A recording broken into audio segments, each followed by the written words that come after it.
All right, we're live, and as you can see, it's just me today. Unfortunately, Tom is unable to have be on the show today.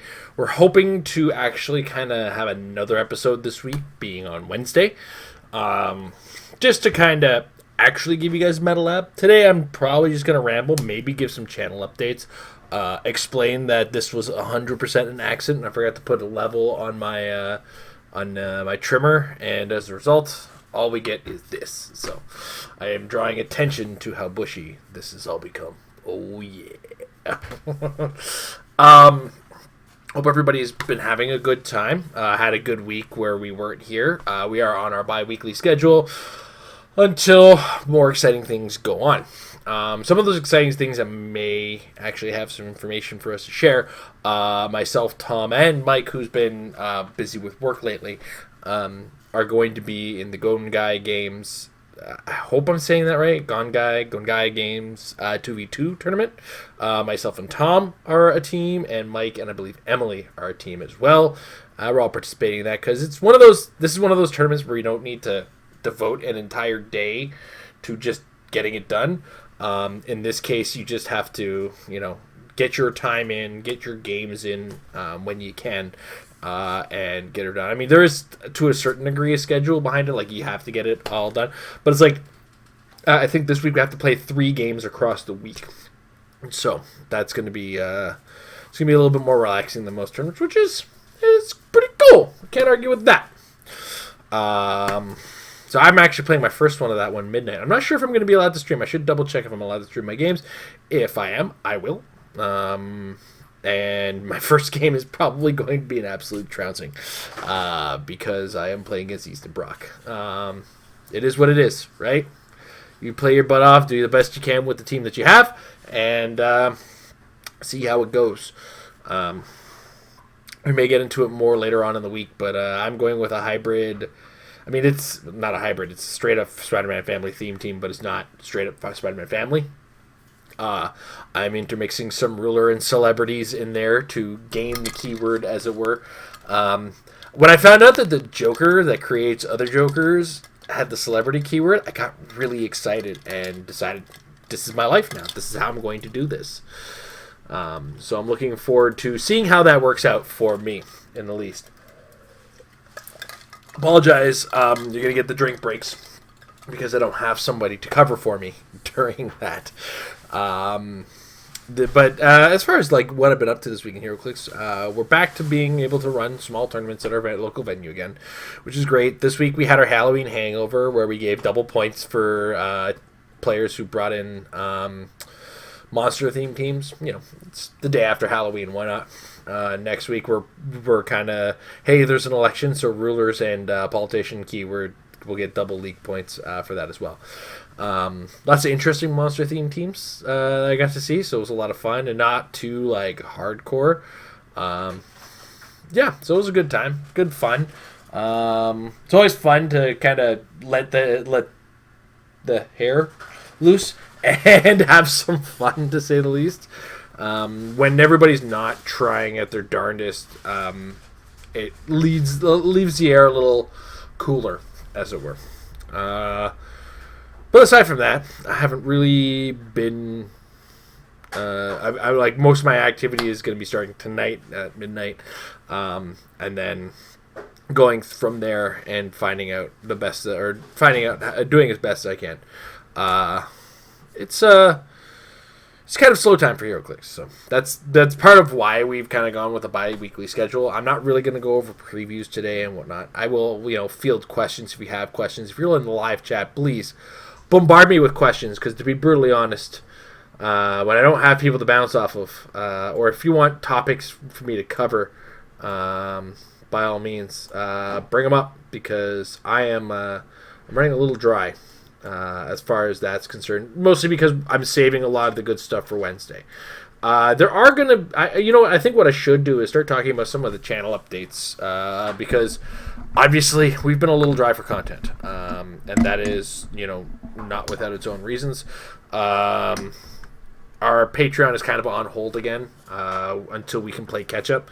We owe our patrons a fair number of things, and we're going to try to get them to them as quickly as possible. We're about to actually reduce it down to a little bit more manageable, strict, like just for the Discord. If you want to throw us a buck sort of support, we're no longer going to hit that point because we don't have the time or the ability to do like the same edited content we used to. That might pick up when this whole thing blows over, if this whole thing blows over ever. I mean, I'm getting so used to living this way, I don't know if it's gonna change. So if it does change, we'll find ourselves in that place again and see where we stand from there. Sorry. It's frozen. Amber is making as much noise as she possibly can in the background, so don't worry, guys. She's just toiling around. I'm gonna start fielding some of the questions from Facebook. Like I said, if you're watching live in the chat, you have a topic you want me to discuss, throw her in there because we don't have much going on. This is really just a supplemental one to keep us on the go. So George Himes, he says, with the 20-year history of Clix coming in the next few years. See that gray hair right there? That just showed up, right? You saw that. You saw that happen. What would be your opinions on a supersized, i.e. the Infinity, Doctor Strange / mystical themed set?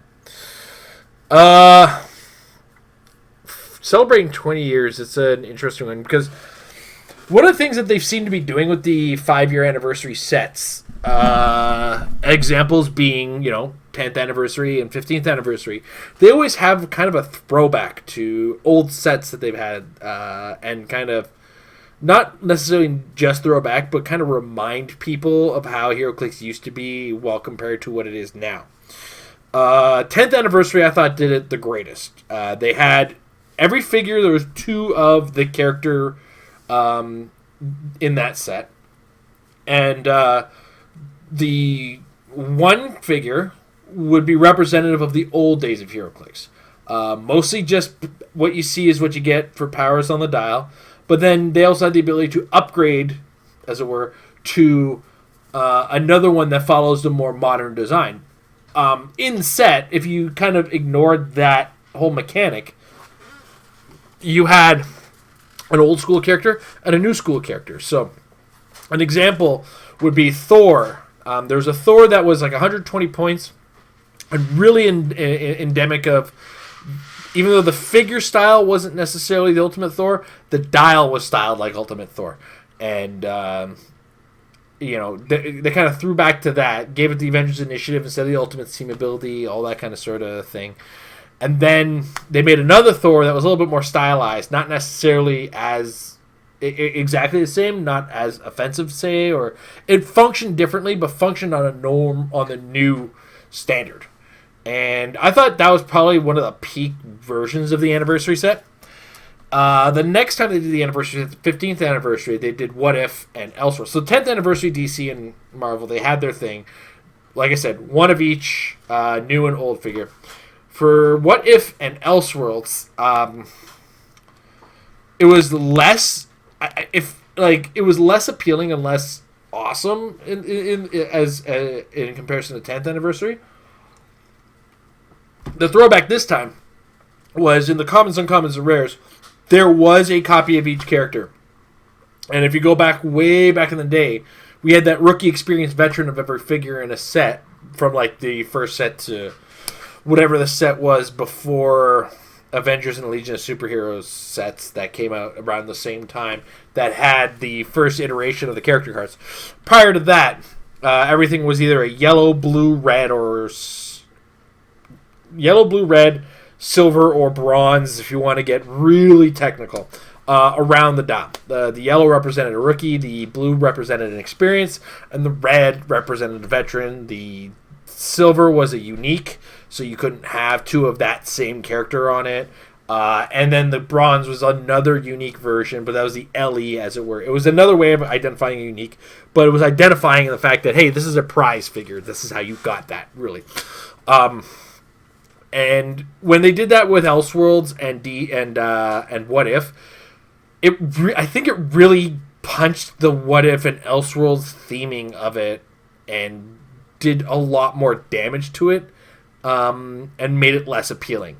Because we are beyond that as far as we as Heroclix players are concerned. We want to see more variety than 3 of the same model of Daredevil at different rarities doing slightly different things, which, not on that level. So, I've said all that, and we get into the 20th anniversary, and what is the expectation? When we have the idea of the Doctor Strange multiverse, I'm assuming that's what we're kind of aiming at, is that multiverse movie idea that where, Marvel has its own multiverse, multiple possible realities, and different versions of characters exist. And I think we kind of have to step away from that. And I think WizKids has to look at this set and kind of say, we want something that's going to celebrate the 20th anniversary. We've been through all of these changes, but I think we've celebrated the old style enough at this point, and it's time to kind of look back and see where we've come from. Like, for instance, in the days of Avengers, I'd put, if they're to celebrate 20 years, go back to Avengers, that era, and look at that dial design and kind of, show us how you feel you would pay homage to it in a newer set. Maybe even kind of revisit some of the old models and make them better on this new model styling that we have. Let's go back to that Avengers set Ares, and kind of revisit that. It was a coolish figure, but it was still kind of dopey. Or any number of characters from that era, and give them another shot, as it were. I think that's how they should approach a 20th anniversary this year. I think that would be pretty neat. All right. The last preloaded question I think we had before... this comes from David Creighton. I think it's Creighton. He's one of our patrons, and I really should be ashamed of myself for the way I say... I'm not pronouncing his name correctly. How would you deal with 1776 if you were the God Emperor of Clix? If I go back to designing it in the first place, I'd make him work more like Dr. Fate and giving extra actions as opposed to taking actions away from my opponent.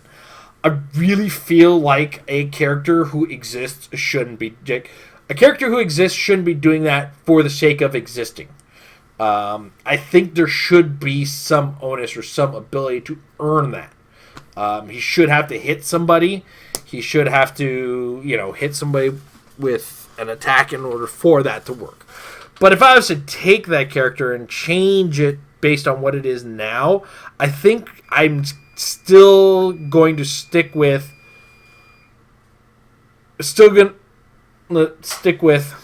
my idea that I had for why do I keep doing that?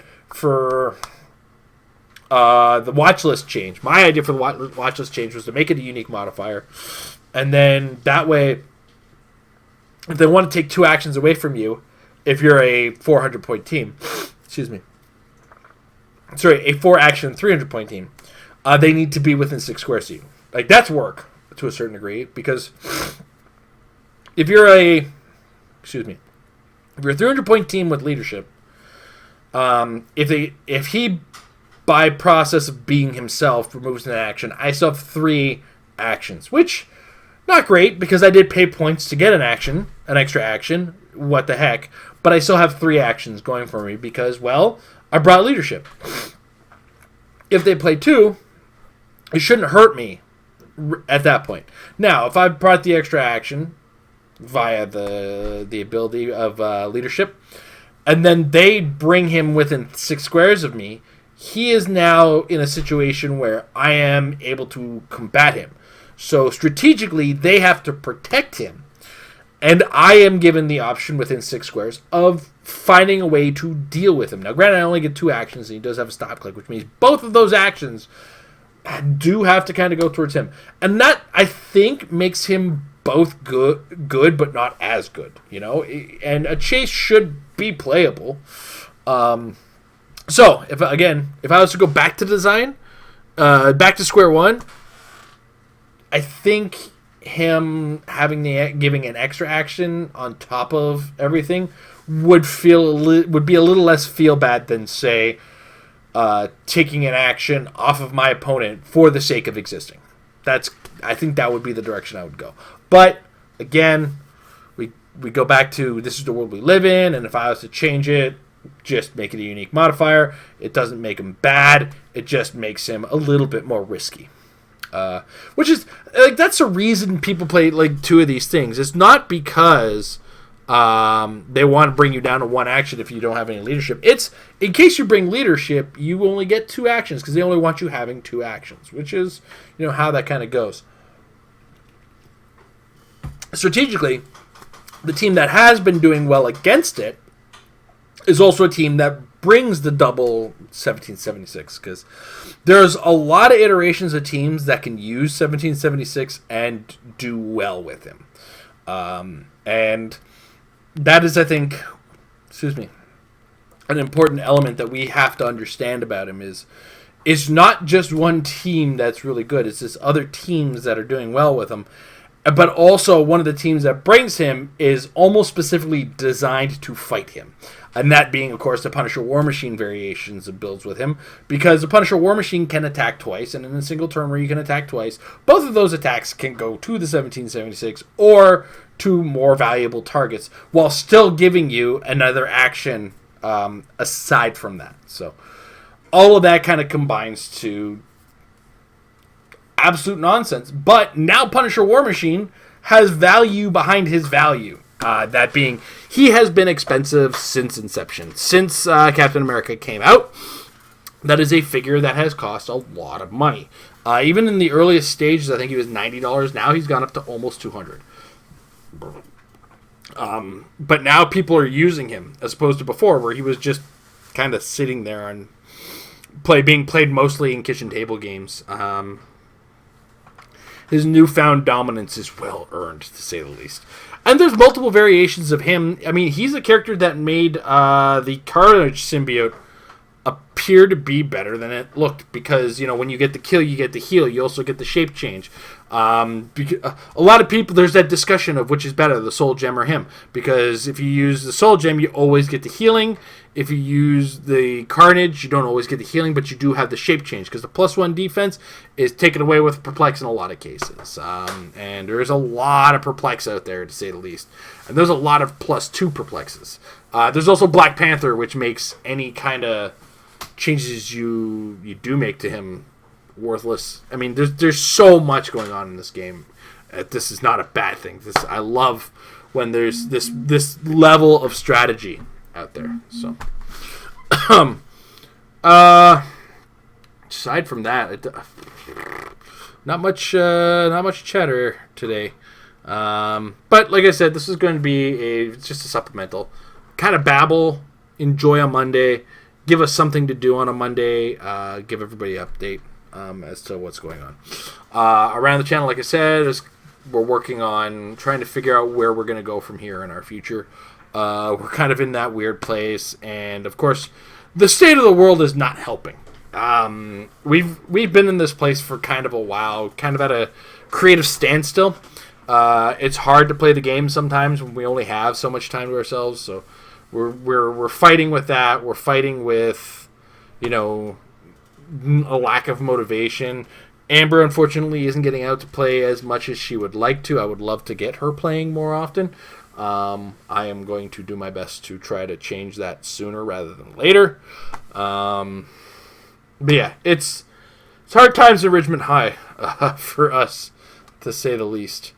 We're doing what we can. But like I said, the Patreon is kind of shut. Is kind of on a suspension right now. We're not charging anybody for it. If you're part of it, you get the perks of the Discord still. The videos that we still owe everybody from previous months are coming, though there will be probably more of them. But our goal is probably going to be more videos, less editing, in that sense. Just because this is probably going to be the best way we can get them out. And then we're going to go from there. Like I said, if I do play in any of these online tournaments and they let me stream, I'll live stream the games as I go, as long as I have the permissions to do so. and most of these tournaments have been pretty cool about it. I do miss the Kilted Classic, which was probably one of my favorite tournaments I've ever taken part in, especially in the world of online Heroclix. We're sitting in this weird limbo. We're waiting on a watch list. There's a new set that's coming out in December. I believe it was December 9th is now the tentative date of the release, December 9th. So come Wednesday, we're looking at 1, 2, 3, 4, 5 weeks away. I'm shocked that, WizKids recognize that December existed this year. Usually it doesn't, and I get that. Come December, there's not a lot of people in offices. December, January, just they're done, and then everything kind of picks up again in February, which makes perfect sense. Like I said, for the holidays, I'm not angry about it. It's just shocking to see this particular change. I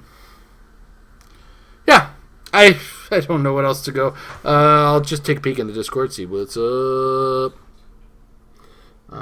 See if anybody's got anything going on. I forgot I used Discord to record this now, so I actually have to use my phone version, the mobile version, to see if there's anything going on. Oh, I'm having a day. How's everybody out there doing? Are you guys doing better than me right now? I hope you're doing better than me, because I'm apparently a hot mess. Hot mess disaster. Lovely Miss Amber over there. Love you, baby. Hello. Married with Clix. This is alright. Nothing going on in there either. Me babbling at nothing. I gotta check one more location, I guess, and then I think we're gonna wrap it up. It's, like I said, a short episode. It's just me rambling. If nobody has anything they really want me to talk about and we want to wait till Wednesday episode, I understand that completely. Want to hear Tom more than me. I want to hear Tom more than me. We'll have significantly more to talk about then too, because we'll both have played our first round games of this tournament and have that to at least talk about. Looking forward to the return of Mike in the middle of the month, and I am probably going to have to end soon because that wind outside is very likely to kill my power. I don't know if you guys can hear it, but it is windy as heck over here. And it is shaking my windows and my door, and it's actually blowing my curtains, even though the windows are closed. So I got to get somebody in to look at that. Okay, we're good. We're wrapping it up. Sorry for such a lame short episode. Not much, like I said, going on until later in the week, and with any luck, we'll have the watch list to talk about. Hopefully, we'll see. We'll have our games. Hopefully, at least I'll have my game to talk about, which hopefully I'll be able to stream. I got to double check all of these things. I do got to prep for that anyway. So, but yeah, thanks whoever came and watched. Appreciate it, and we'll see you guys on Wednesday for our actual Meta Lab episode, where it's not just me talking to you at a camera. It'll be myself and Tom talking Clix on the camera. Have a good night, everybody.